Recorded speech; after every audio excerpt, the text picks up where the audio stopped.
వచ్చి హత్య. ఇప్పుడే అది మన యొక్క పోస్ట్ మార్టం ఇంక్వెస్ట్ రిపోర్ట్లో ఇవన్నీ కూడా ప్రిలిమినరీ మనకు రావడం జరిగింది.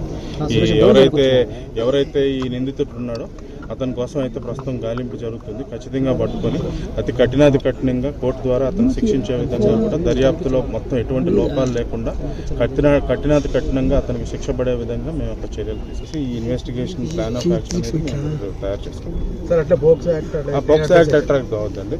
302 ఓల్డ్ అయిపోయి. మీరు ఏం డిమాండ్ చేస్తున్నారమ్మా? వాడిని చంపేయాలి, వాడిని నా ముందర తొడకొచ్చి చంపేయాలి. ఆడపిల్లలకి స్కూల్లో ఎలాగో సేఫ్టీ లేదు, కాలేజీలో సేఫ్టీ లేదు, జాబ్ చేస్తూ ఆఫీసులో సేఫ్టీ లేదు, రోడ్డు మీద సేఫ్టీ లేదు, ఎక్కడా సేఫ్టీ లేదు. ఆడపిల్లలకి ఎలాగో సేఫ్టీ లేదు. కానీ చిన్నపిల్లలకు కూడా సేఫ్టీ లేదా? 7 ఏళ్ళ చిన్న పాపకు కూడా సేఫ్టీ లేదు. 7 ఏళ్ళ చిన్న పాపకి తన సొంత ఇంట్లో కూడా సేఫ్టీ లేదంటే ఈరోజు ఎక్కడ రాంగ్ జరుగుతుంది? సిస్టమ్ రాంగ్గా ఉందా, మనం రాంగ్గా ఉన్నాం, ఎక్కడ రాంగ్గా జరుగుతున్నది మనం ఈరోజు క్రాస్ చెక్ చేసుకోవాలి. చాలా క్రాస్ చెక్ చేసుకోవాలి. ఈ న్యూస్ విన్న తర్వాత చాలా డిగ్ చేసి అనాలిసిస్ చేసి చూసిన తర్వాత నాకు అర్థమైంది ఏంద్రా అంటే ఎందుకు మన ఇండియాలో గంటకి మీకు తెలుసా, ఇండియాలో గంటకి కొన్ని 100 రేప్ కేసులు నమోదవుతాయి. 100. అంటే రోజుకి ఎన్ని, నెలకెన్ని, సంవత్సరానికి ఎన్ని? వీళ్ళందరికీ కస్టడీలో తీసుకుంటున్నారా? వీళ్ళందరికీ వెర్డిక్ట్ వస్తుంది? వీళ్ళందరికీ ఉరిశిక్ష వేస్తున్నారా? అసలు శిక్ష అయినా వేస్తున్నారా? లేదు. వీళ్ళలో 0.01%కే శిక్ష పడుతుంది. అది చూసి వీళ్ళకి ధైర్యం.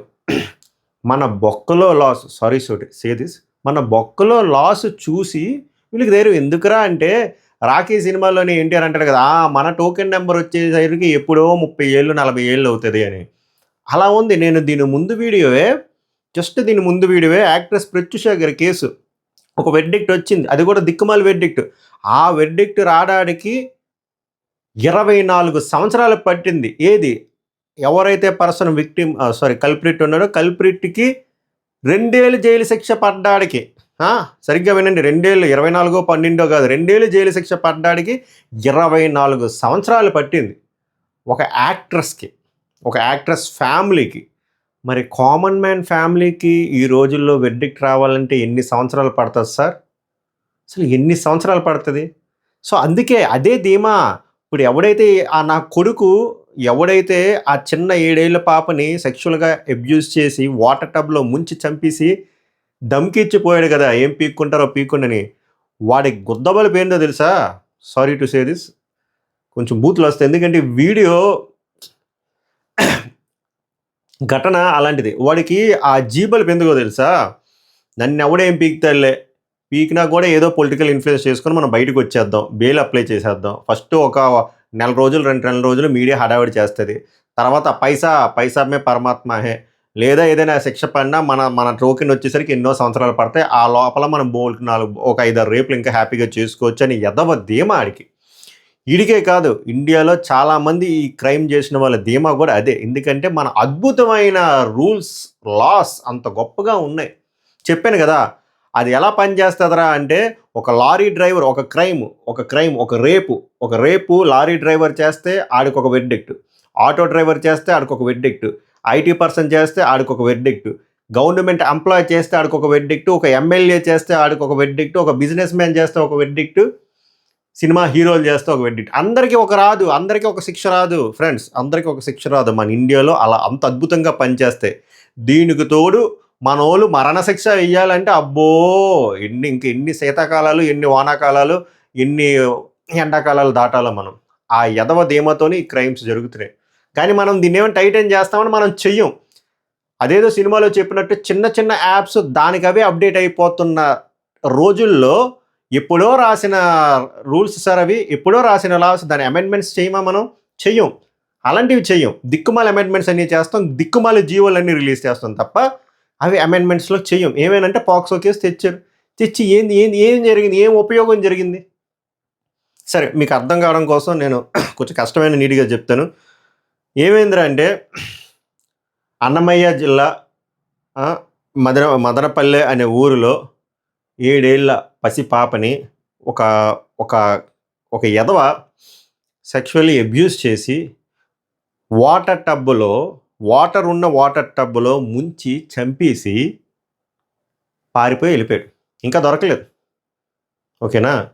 ఈ ఘటన ఫిబ్రవరి 16వ తారీఖున జరిగితే 4 గంటల నుంచి ఆ పాప కనబడట్లేదు అని మొత్తం అంతా చెక్ చేసి సెట్ చేస్తే 7:30 కంప్లైంట్ ఇస్తే పోలీసులకు 5:30కి 7 గంటలకో 7:30 గంటలకో ఆ చుట్టుపక్కల ఈ ఎదవింటికి వెళ్ళి చూస్తే వాటర్ టబ్లో ఆ పాప చనిపోయి ఉంది. ఆడు పారిపోయాడు. పారిపోయే ముందు దమ్కిచ్చి పారిపోయాడు. ఏం పీక్కుంటారో పీక్కుండండి. తర్వాత ఆ పాప బాడీ పోస్ట్ మార్టం రిపోర్టు ఇందాకే వచ్చింది. ఇందాక వస్తే డిఐజీ గారు ప్రవీణ్ కుమార్ అనుకుంటా, ఆయన ఏం చెప్తున్నాడంటే ఇదే చెప్పాడు, ఎలా జరిగింది ఏంటి అనేది. ఎవిడెన్స్ కావాలి కదా, ఎవిడెన్స్ కోసం మనం కొంచెం ఓపిక పట్టాలి. ఇప్పుడు ఎవిడెన్స్ వచ్చింది, వాడే ఇది చేసింది, సెక్షువల్గా అబ్యూస్ చేసి వాటర్ టబ్లో ముంచి అతి కిరాతకంగా చంపేసి పోయాడు. దిస్ ఈజ్ వాట్ హ్యాపెండ్ అని.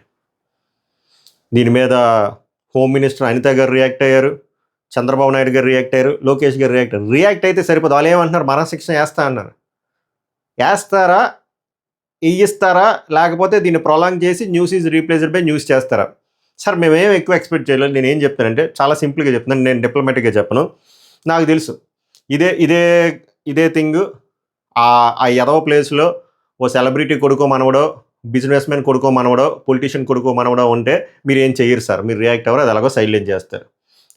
మాకు అంత ఎక్స్పెక్టేషన్లు కూడా లేవు సార్, మేము అంత చేయట్లేదు, మేము అంత ఎక్స్పెక్టేషన్ లేవు. మాకు అర్థమైంది మీ పాలిటిక్స్ మాకు తెలుసు. సో వీడికి ఎలాగో అంత బ్యాక్గ్రౌండ్ లేదు కదా సార్, వీడికి ఏదో ఉన్నాయి. ఎందుకంటే వీడికి గతంలో 2-3 కేసులు ఉన్నాయంట. వీడు ఆల్రెడీ కొన్ని ఉన్నాయి కంప్లైంట్స్, ఆడవాళ్ళతో కొంచెం అబ్యూజివ్ కరంగా మాట్లాడడం, ఇలాగ బిహేవ్ చేయడం, అంతే తప్ప పెద్ద బడా తలకాయలు తాలూకా నెట్వర్క్లో లేడని సమాచారం. కానీ ఏదో చిన్న కాంట్రాక్ట్లు ఉన్నాయి. సో వీడు ఎలాగో మీ కేటగిరీలో కారు కదా సార్. అప్పుడు నిషా కేసులోనే ఎలాగైతే ఒక ఎన్కౌంటర్ చేసేసారో, సీన్ రీక్రియేషన్ ప్రాసెస్ అని చెప్పి, ఆడ ఎలాగో దొరుకుతాడు నా కొడుకు. దొరకపోతే మిమ్మల్ని ఊరుకోరు, మిమ్మల్ని చెక్కేస్తారు. దొరుకుతారు. I have use respect on police. దొరికిన తర్వాత ఐదర్ మీరైనా లేపియండి, ఆర్ నేను ఇంకో మంచి సలహా చెప్తాను. ఇలా కొన్ని ఘటనలు జరిగితే కానీ నా కొడుకులకు వచ్చపడదు, కొంచెం హార్ష్గా ఉంటుంది ఈ వీడియో లాంగ్వేజ్, సారీ. సో ఏం చేయాలంటే అక్కడ ప్రొటెస్ట్ జరుగుతుంది ఆల్రెడీ. మీరేం చేయొద్దు బాబు, మీరేమీ మరణశిక్ష చేయొద్దు, మీరేమని కోర్టులో ప్రొడ్యూస్ చేయొద్దు, మీరేమీ చేయొద్దు, మమ్మల్ని ఆయన ఇక్కడ ఇచ్చి వదిలి వెళ్ళిపోండి అని అక్కడ ఊరు ప్రజలు చెప్తున్నారు. ఆలే అని చంపి దొప్పుతారు. ఒక్కసారి అలా వదిలేయండి సార్.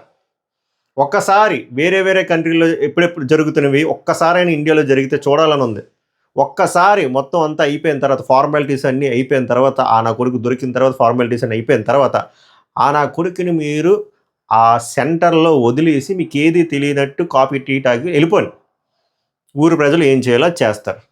అలాంటి ఘటన ఒకసారి జరిగితేనే అప్పుడు వణుకు పడుతుంది. ఓహో, ఇండియాలో చేంజెస్ మారాయి, అంటే చేంజెస్ వచ్చాయి, మార్పులు గట్టిగా ఉన్నాయి. మనం ఏదైనా ఇలాంటి ఎదవ పనులు చేస్తే దొరికిన వెంటనే చంపేస్తారు అని ఒక క్లారిటీ వస్తుంది. ఆ క్లారిటీ ఆఫ్ థాట్ ఈ క్రిమినల్స్కి వస్తే ఈ క్రైమ్ రేట్ తగ్గుద్ది. అఫ్కోర్స్ ఇంకో సినారియోలో నేను చెప్పాను కదా, బడా వాళ్ళ పిల్లలు మన వాళ్ళు చేస్తే అది వేరు, దాన్ని వదిలేద్దాం కాసేపు.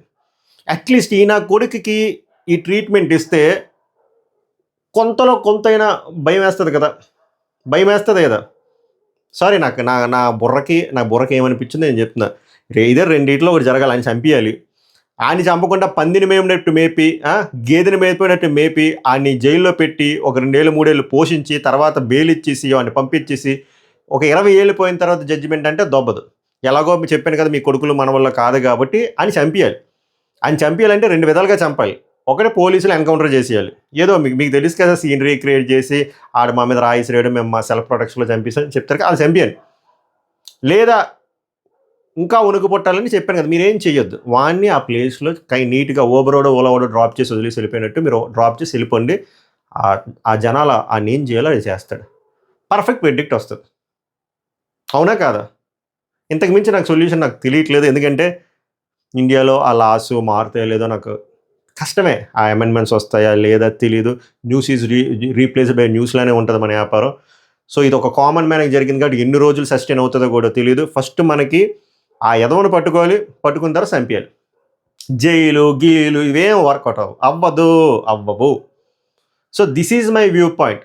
మీ వ్యూ పాయింట్ ఏంటో ఈ ఘటన పైన బలంగా కామెంట్ చేయండి. నేనేమి దీన్ని మార్కెటింగ్ చేసుకొని సబ్స్క్రైబ్ చేయండి ఇదేం చేయండి అని మీ ఒపీనియన్, మీ వరకు వీడియో వస్తే మీ ఒపీనియన్ కామెంట్ చేయండి. నాకు నా కొడుకుని ఏం చేయాలి, ఎందుకు చిన్నపిల్లల మీద కూడా ఇంత బ్రాడ్ లైట్లో కూడా ఎందుకు జరుగుతుంది, ఏమి తెగించేలా చేస్తున్నారు, మీ విశ్లేషణ కూడా కామెంట్ చేయడానికి ట్రై చేయండి. చూద్దాం ఫైనల్ వెర్డిక్ట్ వస్తుందో లేదని. సభకు నమస్కారం, ధన్యవాదాలు.